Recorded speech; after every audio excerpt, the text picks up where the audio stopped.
Buenas noches a todos y todas. Vamos a iniciar la clase número 7 de este curso que lleva como título La renovación del pensamiento geopolítico para referirnos a las teorías del sistema mundo. El conjunto de autores que estamos trabajando para esta clase, que incluyen Immanuel Wallenstein y la teoría del sistema mundo, Giovanni Arrighi con una crítica profunda, pero al mismo tiempo estando de acuerdo con los argumentos centrales de la teoría del sistema mundo, Teutonio dos Santos, que a partir de América Latina plantea una visión y se aproxima a la teoría del sistema mundo cuando formula la teoría de la dependencia, concretamente en su versión marxista, y que dialogan con las teorías de los ciclos hegemónicos de Giovanni Arrighi. Es interesante porque lo que vemos aquí es un intenso debate entre un conjunto de autores que desde el marxismo o dialogando con el marxismo plantean una visión de totalidad del sistema moderno capitalista. Y me gustaría iniciar comentando con ustedes una anécdota, pero que tiene que ver con este debate.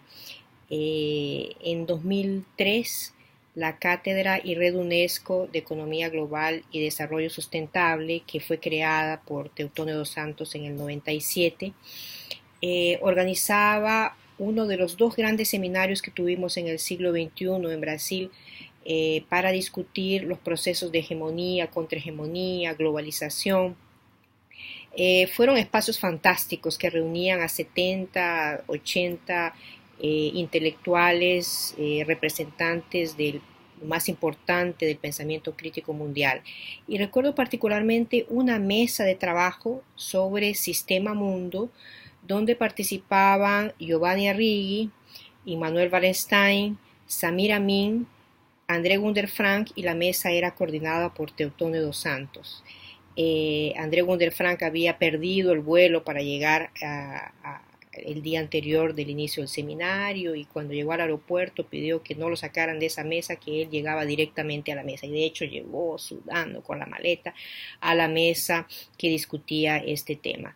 Y fue un debate interesantísimo el que se produjo, porque después de que Immanuel Wallenstein propuso los elementos centrales de la teoría del sistema mundo y Arrighi añadió algunos aspectos de la complejidad de los cambios hegemónicos también en el contexto de este sistema mundo, André Gunder Frank pide la palabra y dice: bueno, ustedes son muy críticos, es muy interesante esto de la idea del sistema mundo, pero no tienen en cuenta que su visión continúa siendo profundamente eurocéntrica, porque ustedes están considerando el sistema mundo desde el siglo XV hasta nuestros días, cuando los sistemas mundiales, esta idea de economía mundo es una idea mucho más antigua. Y él llevó el debate hacia una otra dimensión teórica, que era el proceso civilizatorio. Esta mesa fue fantástica, de todos estos intelectuales que mencioné. Bueno, Teutonio dos Santos nos dejó en febrero de este año, Samir Amin hace pocos meses, Giovanni Arrighi hace 4 o 5 años, tal vez un poquito más, y Samir Amin más recientemente. Pero fue un debate que marca un poco la dinámica de lo que yo quiero recuperar en esta clase. Fue un momento muy privilegiado que tuvimos aquí en Brasil y América Latina, de tener 70, 80 grandes intelectuales sentados alrededor de una gran mesa de debate, con un público de 500, 600 personas jóvenes acompañando la densidad teórica de estas discusiones. Como legado de esta discusión de 2003, que luego se repitió en 2005, tenemos la edición de 4 volúmenes que llevan como título general Hegemonía y Contrahegemonía, y van desarrollando cada volumen, cada uno de los 4, diferentes aspectos de este proceso. Pero ¿por qué me refería a esto? Porque creo que como tema de fondo lo que tenemos en este debate es pasar de la idea de Estado nacional como unidad de análisis geopolítica para la idea de sistema mundial, sistema mundo, economía mundo como totalidad, para este análisis geopolítico, que es lo que nos interesa en este curso, ¿no? Entonces hay un cambio de paradigma muy fuerte que está marcado tal vez por la recuperación del pensamiento crítico en el ámbito de la historia. Creo que lo que tenemos como paño de fondo en todos estos autores es la recuperación de la dialéctica de la duración del tiempo social, ¿no? La multiplicidad del tiempo social, que fue colocada por Fernand Braudel y la Escuela de los Anales, ¿no? Vamos a recordar que cuando Fernand Braudel analiza el Mediterráneo, se apropia del Mediterráneo como unidad histórica, una historia en común del sur de Europa, el norte de África, pero también como una unidad geográfica. Y a partir de esto él va analizando estas diferentes dimensiones de la duración del tiempo, que él va a plantear en realidad tres categorías, tres dimensiones temporales, ¿no? La primera dimensión sería para él el tiempo de la corta duración, el tiempo del periodista, que se aproxima a algunos pocos años, y que dice él es el tiempo de análisis más mentiroso, porque puede mostrar un proceso político, social, económico exactamente al contrario de lo que él representa en su tendencia más profunda. La segunda dimensión temporal será el tiempo de la coyuntura, que es un tiempo que tiene una duración entre 50 y 70 años y que nos ayudan a explicar fenómenos más complejos. Por ejemplo, la economía, cuando piensa los ciclos económicos o los ciclos tecnológicos, se apropia de esta dimensión temporal del tiempo de la coyuntura. No es lo mismo pensar el Producto Interno Bruto de un país, que es lo que un país produce en bienes y servicios a lo largo de un año, que pensar el crecimiento económico de un país. Para poder pensar el crecimiento económico de un país, que es un concepto un poco más complejo, tenemos que pensarlo en una dimensión temporal mayor para ver el comportamiento de este crecimiento económico y este declinio económico. Y es así, por ejemplo, que va a surgir en el ámbito de la economía la propuesta de Nikolai Kondratiev, que va a pensar las ondas largas de la economía mundial, que son en realidad ciclos económicos que duran entre 50 y 70 años, que se suceden unos a otros y que van a tener una fase A de crecimiento económico y una fase B de declinio. Y en cada una de estas fases se van a producir un conjunto de elementos económicos que van a determinar el inicio de la subfase siguiente. Entonces, la idea del tiempo de la coyuntura fue muy fundamental, no solamente para las ciencias económicas, pero también para otras ciencias que buscaron entender procesos más complejos. Y la tercera dimensión temporal que Braudel va a plantear es el tiempo de la estructura, es decir, el tiempo secular, que a veces invisibiliza los procesos, parece que ellos no existieran, que hubieran desaparecido, y estos procesos reaparecen cuando la correlación de fuerzas políticas, sociales, cuando algunos elementos se producen y emergen con fuerza. Braudel no va a hablar del tiempo milenario, del tiempo de la civilización, pero nos da elementos para pensar una cuarta dimensión temporal, que es el tiempo de la civilización, ¿no? El tiempo que tiene que ver con visiones de mundo que se van a reproducir, reelaborar, no a lo largo de siglos, pero a lo largo de milenios. Y tal vez esto nos ayuda a pensar el fenómeno chino contemporáneo, y a él me voy a referir hacia el final de la clase. Entonces, este elemento común que estos autores colocan en sus análisis tiene que ver con una apropiación de esta dialéctica de duraciones, como lo plantea Braudel. La verdad es que lo que él está proponiendo es que un proceso social, económico, una reestructuración geopolítica, podríamos pensar en términos de nuestro objeto de análisis, solo puede ser entendido profundamente en la medida en que combina estas dimensiones temporales para analizar el mismo proceso. Y es a partir de esta dialéctica de duraciones del tiempo histórico y social es que se va a poder entender de manera más profunda la complejidad del mundo contemporáneo. Entonces, ¿cuáles son los elementos de este debate? El surgimiento del concepto y el análisis del sistema mundo se origina en realidad a principios de los años 70 como una nueva perspectiva de acercarse a la realidad social. Sin embargo, los análisis previos de los cuales esta teoría del sistema mundo se apropia tienen sus orígenes a mediados del siglo XVIII, cuando surge y se piensa la economía mundo. Y la economía mundo como el imperativo de acumulación del capital. Vamos a pensar que ya estamos en plena conformación y hasta apogeo, diríamos, del sistema, del modo de producción capitalista, y el imperativo de acumulación de alguna manera está relacionado a la acumulación del capital. No es más ya la acumulación del dinero, pero la acumulación del dinero convertido en capital. En segundo lugar, el cambio tecnológico constante como un elemento, una característica central de esta economía mundo moderna o capitalista. Aquí un autor como Schumpeter, que no era marxista, pero dialogó intensamente con el marxismo, inclusive crítico del marxismo, hablaba de la destrucción creadora, es decir, la destrucción creadora tenía que ver con la necesidad incesante de la empresa capitalista de producir innovación tecnológica que elevara la productividad del trabajo y disminuyera los precios del mercado.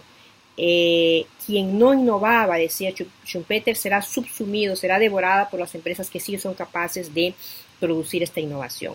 En realidad Schumpeter se va a referir a la plusvalía relativa, es decir, a la elevación de la productividad del trabajo a partir de innovaciones científicas y tecnológicas que van a cambiar el sistema, el ciclo tecnológico, destruyendo toda la estructura industrial anterior y construyendo un nuevo parque tecnológico y un nuevo parque industrial.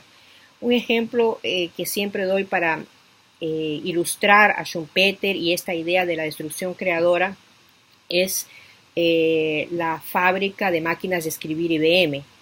Hacia los años 80, digamos final de los 70, 80 todavía, IBM tenía prácticamente el monopolio mundial de fabricación de máquinas de escribir. Primero, antiguamente eran las máquinas mecánicas, luego las máquinas electrónicas, pero ya en los años 80 surge el microcomputador, y el microcomputador significaba una ruptura tecnológica en relación a la máquina de escribir. El microcomputador era un sistema complejo que tenía un otro ciclo tecnológico.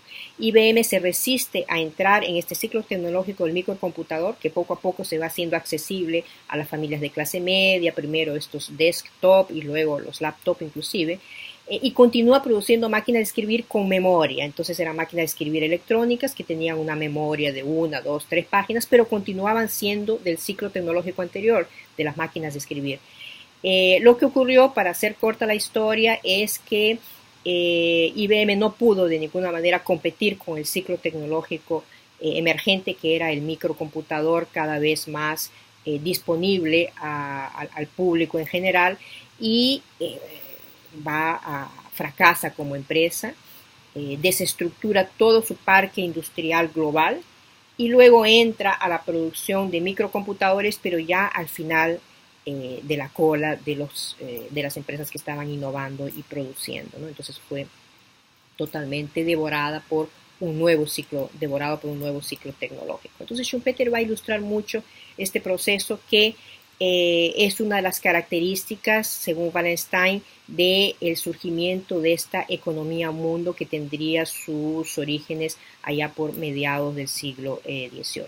Pero también se va a referir a otra característica importante, que es la expansión constante de las fronteras. Es decir, esta economía mundo que integra Europa, que se desarrolla a partir de la emergencia y el desarrollo del propio capitalismo, va a tener una expansión constante de fronteras. En primer lugar, las fronteras geográficas, es decir, el capital no tiene límites espaciales, y para romper estos límites espaciales va a innovar lo que fuera necesario en relación a los medios de comunicación y de transporte para llegar hasta el último rincón del planeta. Entonces existe una ampliación geográfica de este sistema mundo. De alguna manera, la llegada de los europeos y la colonización europea a las Américas significó la inclusión del continente americano a partir de 1492 a este sistema mundo hegemonizado por Europa y que tiene su centro más dinámico a partir del siglo XVIII en Inglaterra con las revoluciones industriales. Una expansión constante en términos intelectuales y científicos, porque es en este contexto que van a surgir la creación de la masificación de las universidades, de los grandes grupos de producción de conocimiento, la disciplinarización de las ciencias sociales, las ciencias exactas, las humanidades, etcétera. Por lo tanto, tenemos con esta economía mundo la expansión también de una cierta forma de ver la ciencia, una cierta forma de producir ciencia y de producir conocimiento que va a impactar todo el sistema mundial, incluida América Latina, y la forma en que América Latina va a construir sus universidades, va a construir muy posteriormente, sus estructuras de producción de conocimiento, inclusive en el siglo XX, ¿no? De otro lado, esta noción, este concepto de sistema mundo fue un esfuerzo por combinar de una manera coherente una unidad analítica, es decir, ya el sistema mundo será el enfoque referencial versus lo que era para la geopolítica clásica los estados nacionales. Entonces la unidad de análisis cambia, la unidad de análisis se apropia de una totalidad planetaria. Primero, una totalidad construida en Europa a partir del siglo XV, de acuerdo a cómo se formula rigurosamente la teoría del sistema mundo, que después Wunderfrank va a criticar, como lo veremos un poquito más adelante. De otro lado, la inclusión en este enfoque de las temporalidades sociales y sobre todo esta idea que Brodel plantea y que la teoría del sistema mundo recupera, la larga duración, como el espacio temporal de este análisis. Y de otro lado, va a romper con las barreras epistemológicas de la disciplinarización de las ciencias sociales que fueron dividiendo y subdividiendo las ciencias sociales y las humanidades en especies de islas de conocimiento desconexas unas de las otras, cada una con un objeto de estudio propio, con una metodología propia, formando suerte de corporaciones. La idea del sistema mundo introduce la necesidad de una visión interdisciplinaria, transdisciplinaria para entender la complejidad de este mundo moderno y del mundo contemporáneo. Entonces aquí hay una ruptura de estas barreras epistemológicas que fueron producto de, digamos, el pensamiento positivista de influencia newtoniana. Se enfrenta a hechos como los historiadores estudiando las historias nacionales, los economistas estudiando las economías nacionales o los politólogos científicos políticos dedicados a analizar las estructuras políticas nacionales, es decir, se pasa de lo nacional a lo sistémico global. Y sistémico global incluyendo lo que era en ese momento esa economía mundial, sobre todo europea, con una proyección hacia Asia, hacia América Latina, pero sobre todo europea. Y que va a constituir el mundo, el sistema mundo, la economía mundo en su centro de dinamismo. Sin embargo, va a impactar América Latina, sobre todo a partir de la colonia. Esta idea de sistema mundo, de alguna manera, se apropia de sistemas históricos anteriores, ¿no? La existencia de mini sistemas, en el caso europeo, ¿no? Y la existencia de sistemas mundo entendidas como economía mundo, como esta que surge a partir del siglo XVIII con la emergencia del capitalismo y el auge del capitalismo, y los imperios mundo, ¿no? Que también son otra forma de analizar el caso chino, el caso de grandes imperios en el mundo árabe islámico, por ejemplo, ¿no? Que antecedieron el sistema mundo moderno capitalista. Entonces, los sistemas mundo, en una definición más estricta, podrían ser entendidos como zonas espaciotemporales que atraviesan múltiples unidades políticas y culturales. Al mismo tiempo son zonas integradas a actividades e instituciones que obedecen a ciertas reglas que no son más reglas nacionales, que son reglas sistémicas, a pesar de que estas reglas sistémicas tienen una expresión nacional y a pesar de que las expresiones nacionales impactan las reglas sistémicas. Es decir, las economías nacionales de alguna manera se construyen a partir de la influencia de esta economía mundial, de esta economía mundo, pero la economía mundo va desarrollando sus características a partir de estas economías nacionales. Existe una relación dialéctica entre lo nacional y lo global, la economía mundo, muy estrecha, que creo que este enfoque conceptual recupera. De cualquier forma, este sistema mundo moderno, que es el sistema mundo capitalista del cual va a hablar Wallenstein, se nutre de algunos elementos teóricos, por ejemplo, aquellos propuestos por Polanyi. Polanyi decía, bueno, existen tres formas de organización económica de este sistema mundo capitalista. De un lado, aquella marcada por la reciprocidad, una relación recíproca, yo te doy, tú me das, una relación redistributiva a partir de los estados, es verdad, y un elemento muy importante que es el mercado como organizador de esta economía mundo. De otro lado, alguien como Prebisch, que fue el fundador de la CEPAL y de todas las teorías del desarrollo cepalinas, uno de los grandes formuladores junto con Celso Furtado y otros, Prebisch va a sugerir, va a colocar un elemento central que es la existencia de una división internacional de trabajo entre procesos de producción centrales y procesos de producción periféricos, es decir, él se va a referir a una relación centro-periferia, que será una categoría analítica que va a marcar mucho la segunda mitad del siglo XX en términos de la formulación de la teoría económica y de la teoría económica del desarrollo en América Latina. Y va a tener su centro, como decíamos, en la CEPAL. ¿Cuáles son los enfoques en relación a los cuales la teoría del sistema mundo se construye críticamente? En primer lugar, a la idea del progreso. Y la idea del progreso entendido como un desarrollo lineal, es decir, el subdesarrollo no es nada más que la falta de desarrollo. Y a través del progreso, los países más atrasados van a llegar a ser como los países centrales, como los países de economías más dinámicas. Es decir, hay una idea de linearidad. En segundo lugar, se cuestiona si realmente esta economía mundo capitalista es progreso, realmente representa los deseos de desarrollo de los diferentes pueblos, ¿no?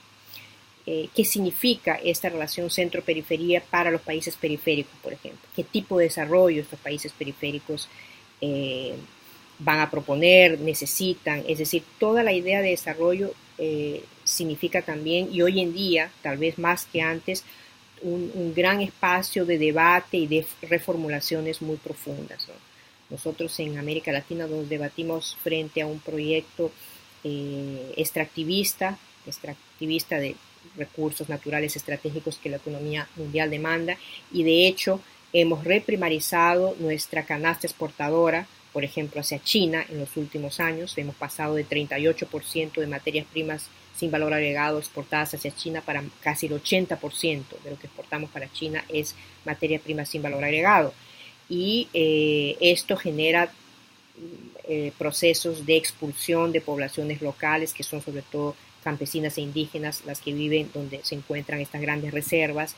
Esto amplía la desigualdad en cada uno de los países que son exportadores de estas materias primas, de estos minerales metálicos, contamina los territorios de cultivo, los recursos hídricos y multiplica exponencialmente la devastación ambiental y degrada las condiciones de reproducción de la vida de estas poblaciones. Entonces uno se pregunta, ¿es este el desarrollo del cual estamos hablando? ¿Es este el desarrollo que, pensando el desarrollo soberanamente, nuestros países necesitan o nuestros países pueden tomar como bienestar de la población. Es decir, es un debate muy intenso que surge en los 90 y se proyecta hacia inicios del siglo XXI, inclusive hoy en día, ¿no? Yo creo que este es uno de los grandes aspectos que constituyen un desafío para las ciencias sociales, para la economía y un desafío también como elemento central de las reconfiguraciones geopolíticas contemporáneas.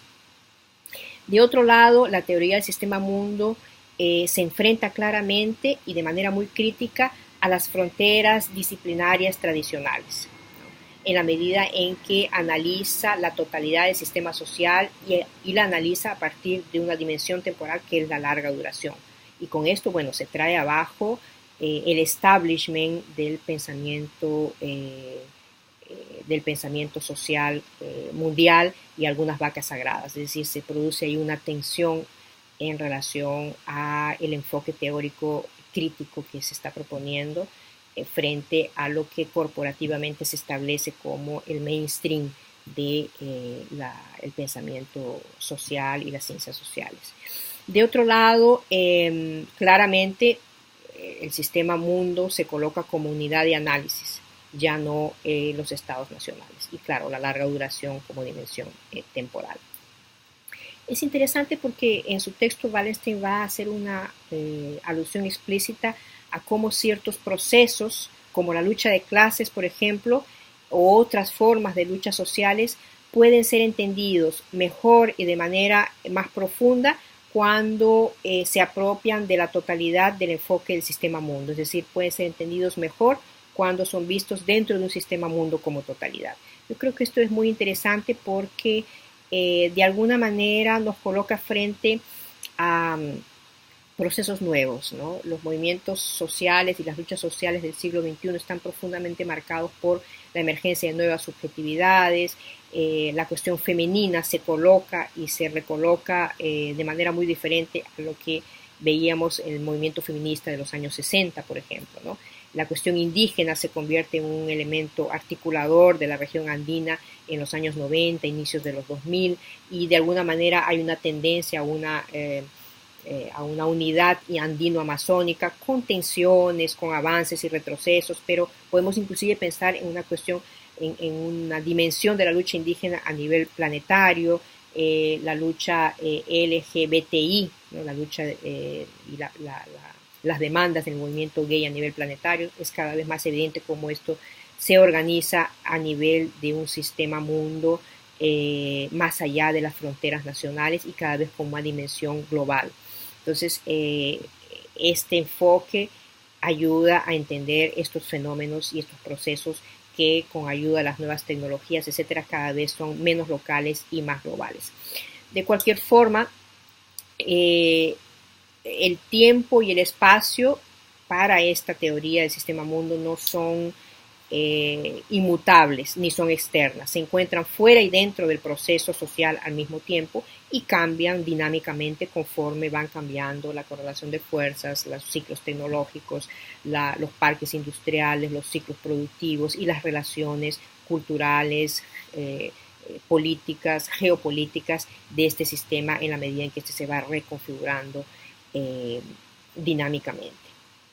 Aquí hay todo un debate al cual Wallenstein hace alusión a lo largo del texto, que creo que está mejor resumido y más sistematizado en un libro que es el informe de la Comisión Gulbenkian, que funcionó entre el 92 y el 94, si no me equivoco, en Portugal. Estuvo conformada por varios importantes científicos de las ciencias exactas, de las ciencias sociales, de las humanidades, y fue coordinado por Immanuel Wallenstein.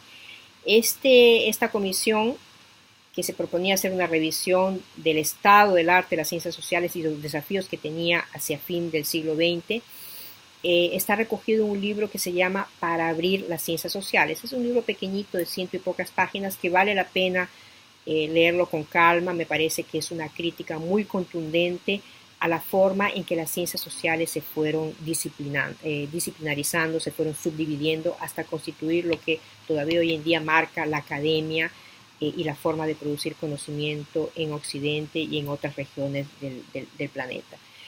Para hacer un resumen de esto, lo que este informe plantea y que de alguna manera Wallenstein recoge en el texto que ustedes han leído, es cómo la teología, que era el espacio que dominaba la producción de conocimiento antes del siglo XV, va abriendo espacio a la filosofía política, ¿no?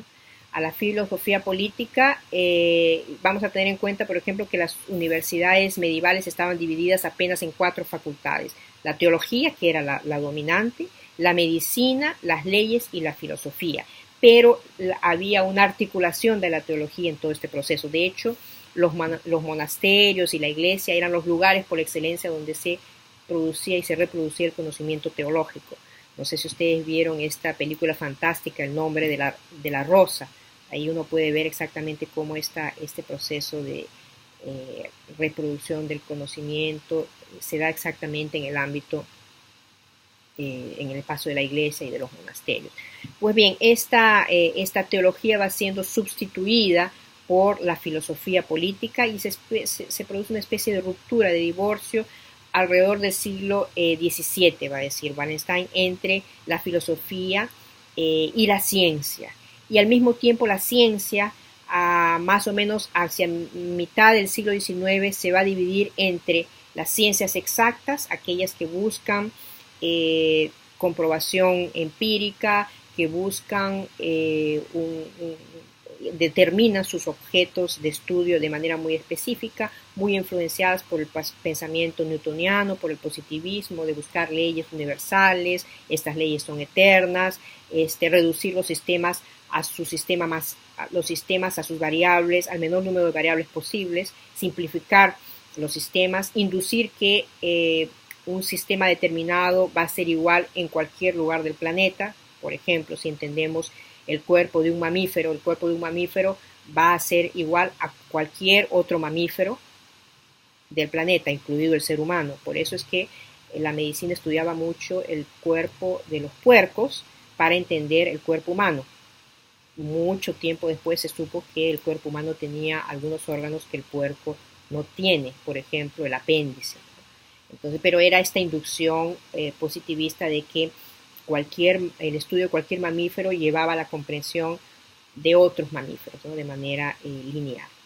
Bueno, surge esta ciencia que busca comprobación empírica y de otro lado se divide y se separa de las humanidades, que eran consideradas como discursos, narrativas sin una necesidad imperiosa de ser comprobadas, y por lo tanto surge una especie de idea de dos culturas: la ciencia con C mayúscula, que era esta ciencia que buscaba comprobación empírica, que era capaz de comprobar sus tesis empíricamente inclusive, y las humanidades, que eran más discursivas y que era una ciencia de segundo nivel, ¿no? Y en el medio de estas dos culturas, entre la ciencia con C mayúscula y pseudociencia, surge lo que Wallenstein va a llamar en algunos de sus textos el tercero no incluido, que son exactamente las ciencias sociales. Ciencias sociales que se debaten entre una visión y otra, ¿no? De un lado, las ciencias nomotéticas, como la economía, la sociología, la antropología, que buscan leyes universales,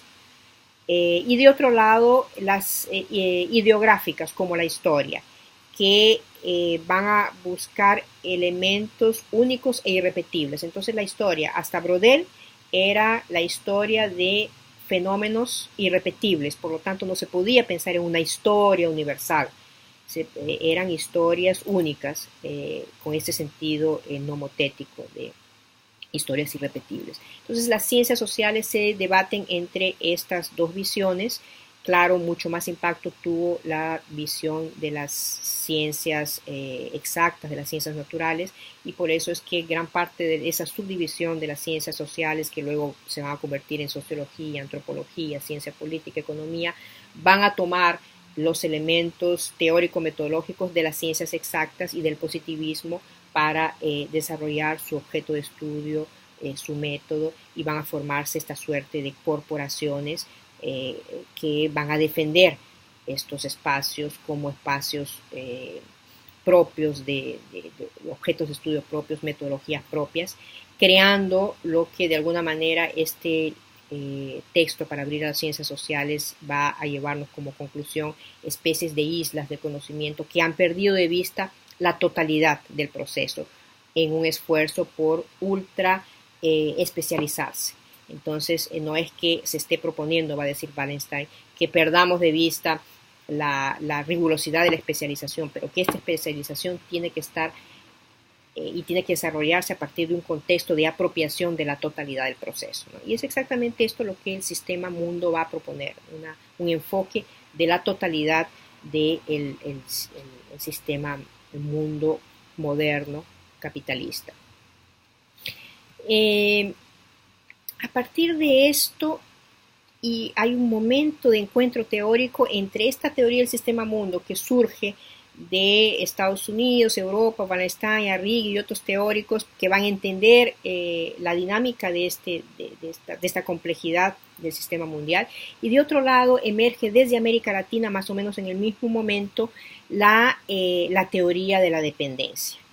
La teoría de la dependencia va a ser una forma de comprender este sistema mundial desde la perspectiva latinoamericana, es decir, es la comprensión del mundo contemporáneo a partir de esta perspectiva de los países latinoamericanos, y surge exactamente en la década de los 60. Tenemos varias corrientes de esta teoría de la dependencia. Nosotros pusimos en esta clase el texto Civilización y Desarrollo de Teutonio, que es el último libro que él escribe hace unos 2 o 3 años. Está disponible en PDF en la biblioteca virtual de Claxo, y digamos que es un libro que representa ya la visión de un intelectual maduro que va a comprender este proceso también como un proceso civilizatorio.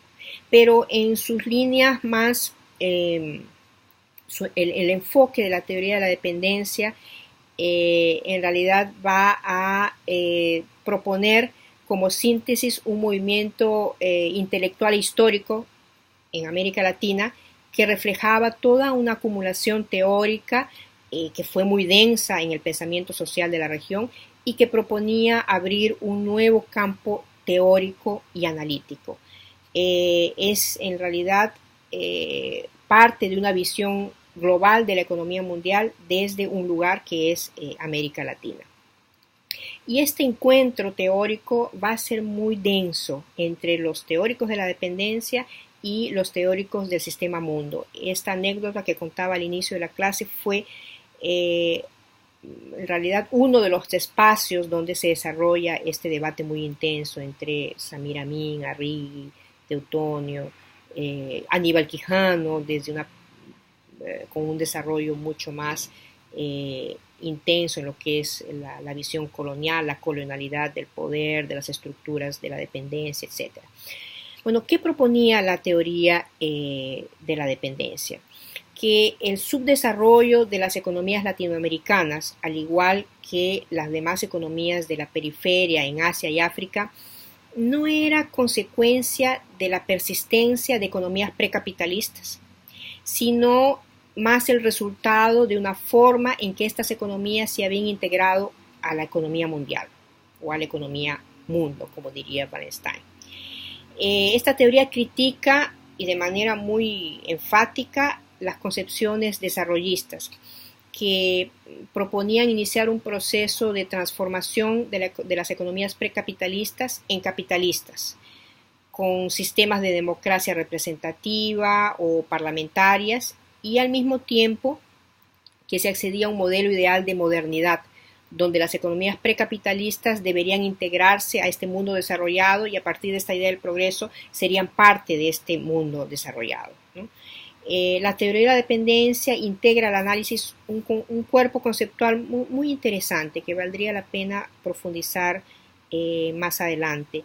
En primer lugar, la problemática de la marginalidad en la periferia, que tiene unas características muy diferentes a la marginalidad en las economías centrales. Las nuevas estructuras de clase en la periferia, ¿no? Y aquí la teoría de dependencia va a desarrollar muchos elementos que van a llevar a entender cómo las oligarquías dominantes, los sectores dominantes en América Latina tuvieron menos compromiso con proyectos nacionales y más compromisos con los objetivos de desarrollo de las economías centrales.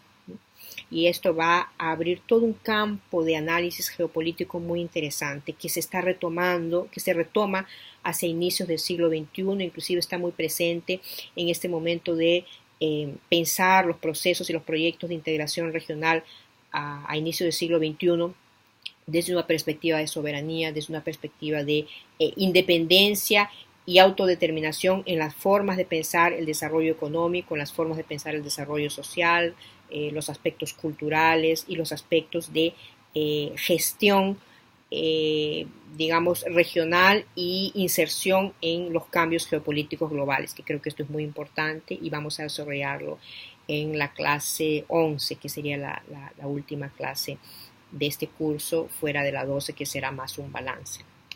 Otro elemento teórico que la teoría de la dependencia va a introducir en el debate son exactamente los nuevos movimientos sociales y el papel que tienen en estas reconfiguraciones, tanto a nivel regional como los movimientos sociales integrados a movimientos más amplios globales.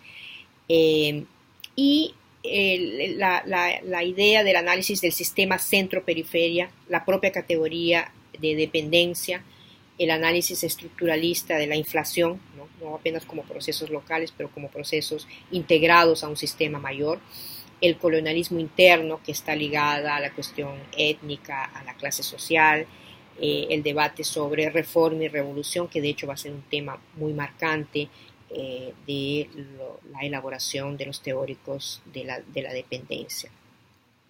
Esta teoría de la dependencia surge en un momento muy importante de afirmación del movimiento de países no alineados y de países del tercer mundo. Vamos a recordar que en los 60 todavía se está viviendo un momento de gran dinamismo del tercer mundo desde la conferencia de Bandung de 1955, que consagra los 10 principios de coexistencia pacífica, de no agresión, no intervención en los asuntos internos de otros países, colaboración, solidaridad entre los países del tercer mundo. Es decir, es todo un movimiento planetario de un conjunto de países que no quiere verse ni en la esfera soviética ni en la esfera estadounidense, y que buscan un otro espacio de integración y de pensar las relaciones de colaboración sur-sur. Es al calor de este movimiento planetario que la teoría de la dependencia surge con algunos elementos de crítica y estos jóvenes dependentistas muy críticos a lo que era la corriente cepalina y las corrientes desarrollistas, ¿no? Podríamos resumir los cuatro elementos centrales de esta crítica. En primer lugar, el subdesarrollo, van a decir ellos, está conectado de manera muy estrecha con la expansión de los países industrializados. Entonces, no es que el subdesarrollo es falta de desarrollo, sino que el subdesarrollo es un elemento orgánico y necesario para el desarrollo de los países centrales. En segundo lugar, desarrollo y subdesarrollo son aspectos diferentes de un mismo proceso universal, son como dos caras de la misma moneda. Tercero, el subdesarrollo no puede ser considerado como primera condición para un proceso evolucionista y lineal, y esto ya lo criticaba Wallenstein y lo va a criticar también Gunder Frank. Y cuarto, la dependencia no es solo un fenómeno externo de cada uno de los países de la región hacia las economías centrales, sino que se manifiesta también bajo diferentes formas en la estructura interna de cada país, social, ideológica, política, cultural, etc., ¿no? Entonces son elementos que van a dar cuenta de la forma en que cada uno de los países se inserta en el sistema mundial, pero además los elementos dentro de cada Estado-nación que se reconfiguran para atender esta relación dependiente y subordinada, en las palabras de estos teóricos, ¿no? Hemos presentado apenas el trabajo de Teutónio dos Santos, que además es un trabajo maduro, posterior al momento de formulación de la teoría de la dependencia de sus ejes centrales, pero hay un conjunto de otros autores. La teoría marxista de la dependencia, por ejemplo, tiene otros dos exponentes importantes, que es Rui Mauro Marini y Vania Van Birra, y la teoría de la dependencia es mucho más amplia, con varias otras corrientes estructuralistas, neoestructuralistas, en fin. Y en medio de esto, creo que tal vez una de las críticas más instigantes es colocada por André Gunder Frank. Y nuevamente voy a referirme a aquella anécdota inicial de la clase. André Gunder Frank va a decir, bueno, la teoría del sistema mundo analiza el sistema mundo de 1500 hacia adelante, pero existe un sistema mundo que ya tiene por lo menos 5000 años de duración y es un proceso permanente de reelaboración de una civilización, es un proceso civilizatorio humano de larga duración. Y él va a poner algunos elementos para esta crítica que va a hacer a los teóricos del sistema mundo.